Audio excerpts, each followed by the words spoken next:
Okay,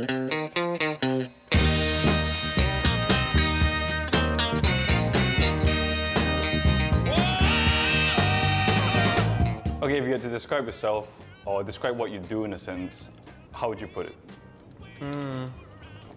One sentence. Describe You can use as many commas as you want, man. myself or What you do, like creatively. wow. Creatively right now, gee, I don't even know where to start, you know? Because like I wanted to get, let me explain. You want to say, I'm living the dream, Yeah. right? But I've also spent the past couple of years questioning where my dreams came from. Okay. Like they were discovered by me, and I went on this journey for a while, for most of my life, ever since sort of having that dream either be incepted in me or having that eureka moment, like, oh my God, I'm good at this and I really enjoy this and this is what I want to do for the rest of my life. That all came at a point when I was really young to understand, How young? wow, I was on stage like in kindergarten hosting for our PAP like talent contest or something, and I was like, I got on stage, I remember like getting the script and trying to memorize it. K2 I think, K2 I'm memorizing scripts. Good times. And then I get on the stage and I'm like trying to remember, but then something clicked in me. I remember something clicking and I got everything out. And my co-host was like fumbling throughout the whole thing. And You're like, yeah, bitch, and I I got memorized this. her lines. I memorized what she was supposed to like, no, the song is Shoe Fly, Don't Bother Me. And I was like, I just remember. On stage, you sassed I was her in front of her sassy. parents? I know. But like, I remember doing that at such a young age. I was like, oh, I think this is what I'm meant to do. Sass people on stage. No, as in like be on stage, you know, like I think it was more of feeling like such a loser off stage, and then once I was on stage, I felt like I had control. I felt like I could entertain and people were laughing. I remember like really enjoying that, and then even in primary school, I was really like chasing all these things, like Josh. wanting to, yeah. That's See, the more than longest a sentence I've ever See, heard. this is what I mean. But my point is, the sentence is not following your dreams because it was questioning your dreams. And now I don't know if it is sort of just, I'm at a point where I'm like, what am I doing? Who am I? And do I have to figure it out? Can I just enjoy the little things? Can I just enjoy the process without waiting for like this cathartic moment to kick in? Can I just enjoy Act 2? Right. Instead of like waiting for Act 3. Okay, I'm gonna shoot some names off at you, okay? Yeah. Ryan Reynolds, Reese Witherspoon, Charlie Puth, Katy Perry, and me. What do these people have in common? They're all very good looking. Oh, thanks, man. Yeah, I try. No, I've interviewed them. yeah. Okay, so actually it's beyond that, right? It's the fact that it didn't really feel like just an interview. It felt like something beyond that. I felt more like a conversation between people, and I actually wanted to know more about your process, like what goes through your mind when you actually talk to these people. Exactly Me, that. yeah. I love a good conversation. Since I was a kid, I would listen in on people's conversations, and as a fan, I would watch my favorite stars get interviewed. And Yeah. like as a fan, I'll be like, oh, I hope that they ask that question Yeah. about that thing that I'm dying to know about. And then there's a part of me that goes, I'm observing how they built that atmosphere on set. So even for radio, I listen to a lot of radio shows. A lot of them like from New York, so I love like New York radio. And then I do a podcast, but I also listen to a ton of Do you podcasts. shout out your podcast? The SG Boys, Sure. available on Spotify and Apple Podcasts, and I think Google as well. Nice. I love a good conversation. And I think I have experienced the magic of a good conversation. Like I think when I was in like Ngee Poly, so much of my favorite memories with my friends were just sitting around with a guitar, some food, some drinks, and then we just have a really deep conversation about Yeah. life. And that would bring us closer together. It would also bring each of us closer to ourselves, and I would enjoy having that. I felt the impact of a good conversation, and when I do get a chance to interview these people like yourself, Yeah. I try to build that. I try to ask the questions that maybe you needed to answer for yourself. Right. And I needed to just be the catalyst to that. Do you kind of feel that conversations when a creative talks to a creative is different between like for example, a press junket where it's a reporter talking to a creative? Wow. Because I don't know the answer to that. I've always actually wondered that. I think creativity is in it can be in everything that we do. Yeah. I think the perception is that creatives are like painters, singers, dancers, Writers. like, so writers, or but you see, even in writing, that there can be lack of creativity. Even in singing, there can be a lack of creativity. Yeah. So creativity can be everywhere. It can be in the chefs. It can be in the entrepreneurs. It can be in the parent. So it's just a level of creativity that you allow yourself to put into your craft. So actually, to segue, I wanted to talk about your music actually. So there was a space in time between All I Wanna Do, which Yeah. is my favorite song of yours, by the way. All I Wanna Do and We Are Done. Yeah. Right. Did something happen in between those two? Yeah, a lot moments? happened. Right. A lot happened. Like Besides COVID, right? exactly. So All I Wanna Do, I wrote at the start of the pandemic, just as like the fear was creeping in. You were gonna make a music video, but you had to I cancel want it, to do right? so many things. Because my first album was very dark. It captured me in a very vulnerable place.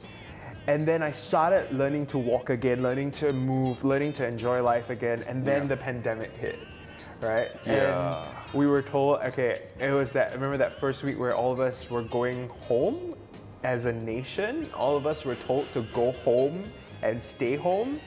That was very bizarre because it was like, how long are we gonna do this?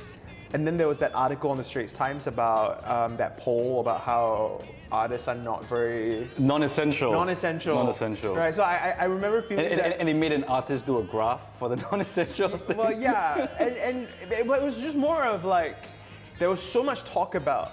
There's so much medical talk, so much medical jargon, so much science on the news about what's happening, what's the pandemic, we need this to be done and that.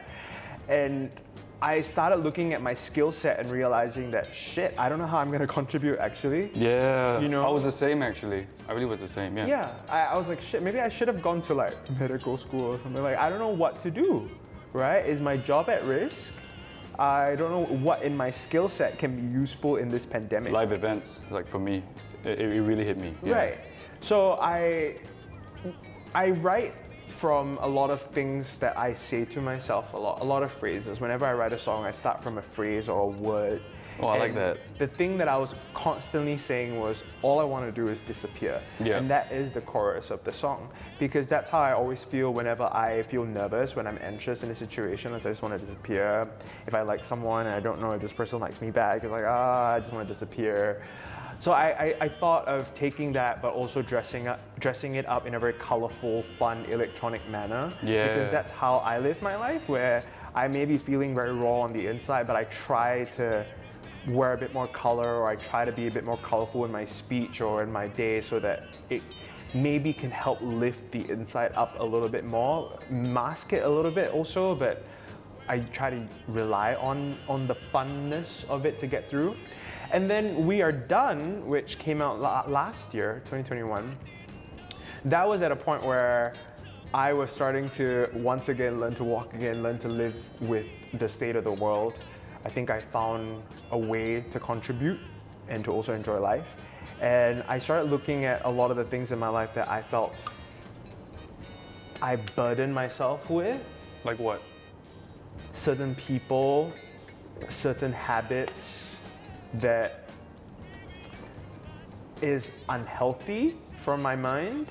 Like I'm constantly seeking approval from these people, or I feel like I'm relying on them too much in order for me to be happy. And I was like, okay, I need to practice saying We Are Done.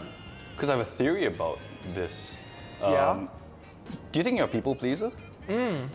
Yeah. Absolutely. To some extent, all creatives are, right? I absolutely, think. yeah. So. The moment you're aware of an audience that you're supposed to entertain, you become a Yeah, people because pleaser. being a creative kind of feels like, please look at me and please don't look at me at the same time. Because Yeah. you're like showing your soul. Yeah. So I was actually wondering about, I'll start with like, All I Wanna Do, right? Yeah. It kind of felt like both these songs was like the internal revolution of a people pleaser. So All I Wanna Do felt like you were singing about like all like regardless of what people like, it was how you kind of outsourced happiness. So hence why I thought that the music video was about all these people whether it was just them doing things that made them happy in Yeah. the music video, right? Yeah. And then so that was an overall concept to where it was just about a people pleaser realizing that they don't outsource happiness. And then We Are Done felt like it was focused on one individual. And then again is the people pleaser saying that, nah, I'm doing this for me as well. So it felt like a very rolling in the deep kind of like, screw you, like, okay. anthem. Yeah, I mean, there was a fun, playful aspect to it. I love analyzing song lyrics. So. Yeah. And We Are Done, like some people think it's about a particular person in my life that I've dated that I'm being sassy towards. I mean, it's actually honestly not. Yeah. It's less to do about who I'm done with. Yeah. And it's more to do with me being able to say we are done. I can't do this anymore. This is not healthy, even if I'm saying it to myself. Even with habits that I do or things that I actively do to harm myself, I need to be able to say we are done. I can't do this anymore. Yeah, okay. Yeah. Can we talk about SG Boys then? Yes. Yeah. Yes. What was your, okay, it might seem quite clear, but what actually was your whole intention of going to the whole podcast game? Once again, fan of the medium. I love Not enough people listen to podcasts these days, I reckon, and I absolutely love the medium. Well, I think maybe a lot of people do, but they don't like talk about it, because the thing I love about podcasts is how intimate it is. Yeah. You know, and that is one of the reasons why the SG Boys podcast, which is an LGBTQ plus themed podcast in Singapore where gay people are criminalized still. Not enforced, but still criminalized nonetheless. And there are a whole bunch of trickle-down effects from Section 3778 that affects people across the LGBTQ plus spectrum, even if they're not directly linked to 3778 itself, Yeah. which is the act of sex between men. But it is very private. You can put on your headphones and listen to a transgender person sharing her story for the first time, going deep into her life, her history. And no one around you will know what you're listening to. Compared to like watching a YouTube video and reading comments, there's no feedback on the podcast. Yeah, that's a You good just point. click play and it's you and that podcast, and that's it. And I really enjoy that. So I want to believe that a lot of people listen to podcasts without actually like saying they listen to podcasts.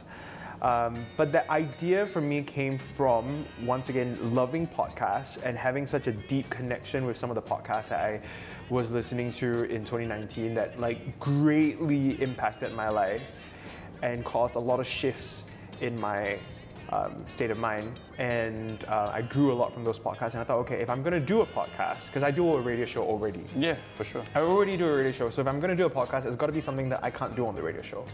And I realized that the unfortunate truth is I can't talk about my love life.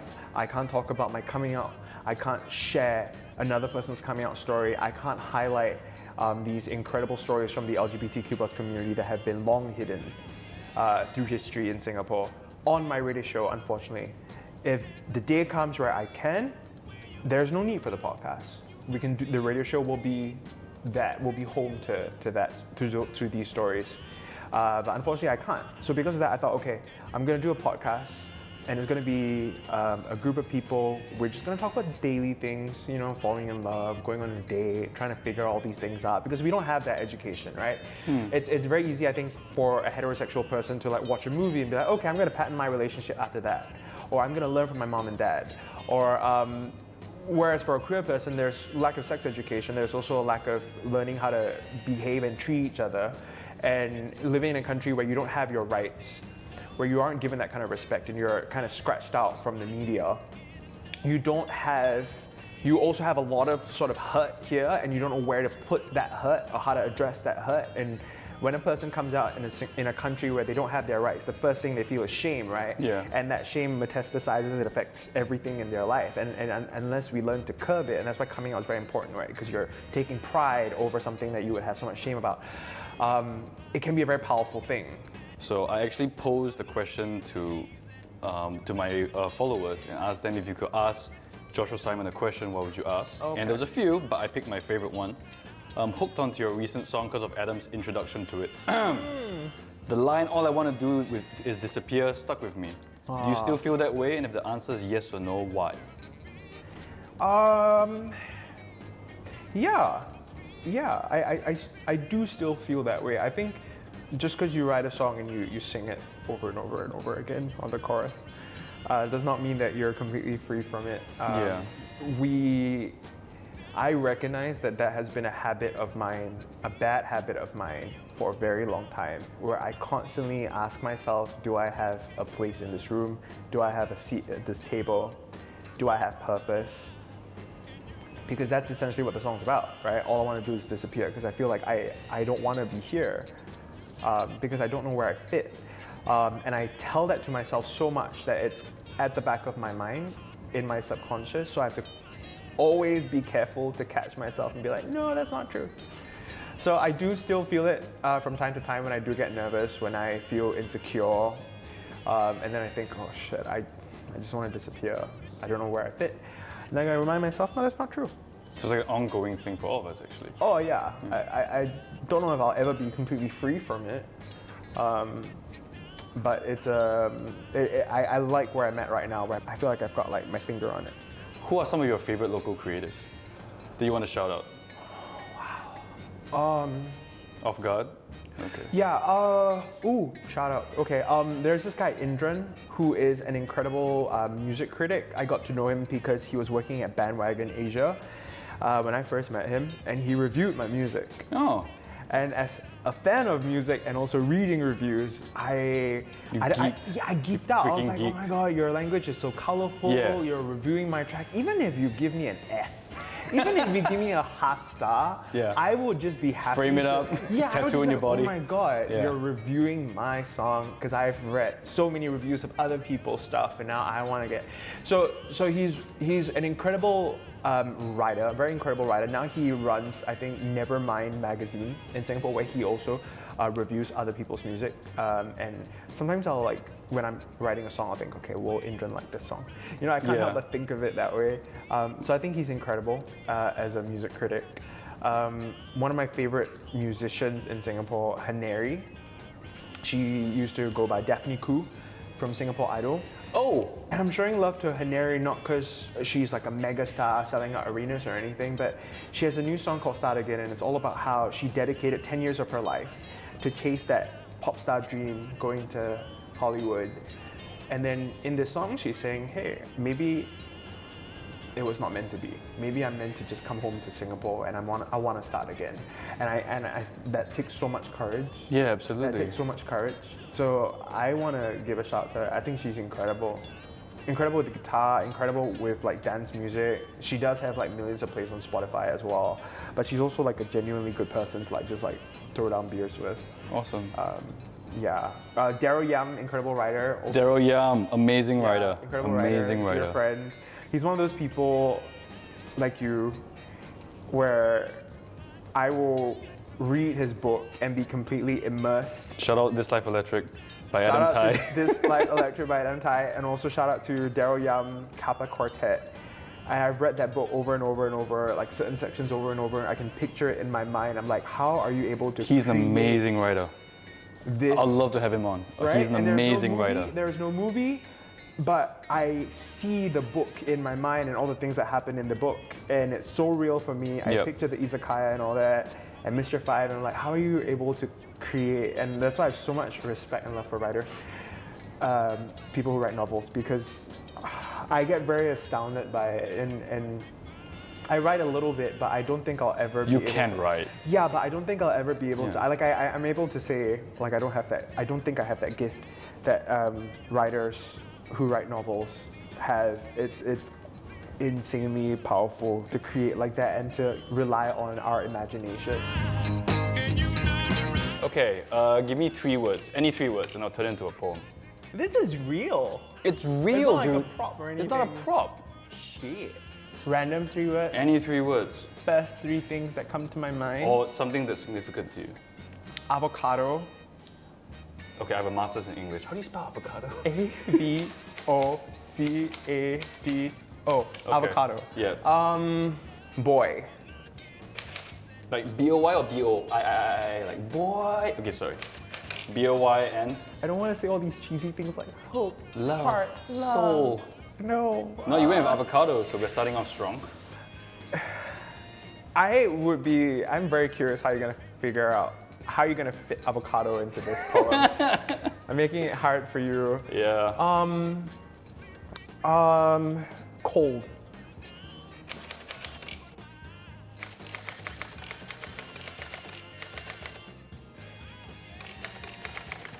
So serious. Ta-da. Thanks, dude. Thank you. Thank you for writing this. Should I read it out? Yeah? Okay. Yeah. Okay, so it says written for Joshua, avocado boy cold. Did not make it easy. Okay, nothing half-hearted exists here. I'm giving you everything I have, the gorgeously simplistic like avocado on toast. The once-in-a-lifetime moment like safe haven while being lost in translation. So even in times where all I want to do is disappear, I will bleed my heart out. Simple boy with a complex soul, because when we are done in the warmth among all this cold, I will tell you that I gave everything that I have to this eternal sunshine and kept on going.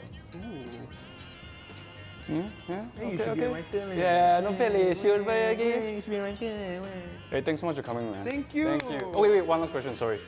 When I say the term, long live the creatives, what comes to mind? Oh, wow. Long live the creatives. A short sentence. You want a short sentence? I do want a short sentence. Get a short sentence.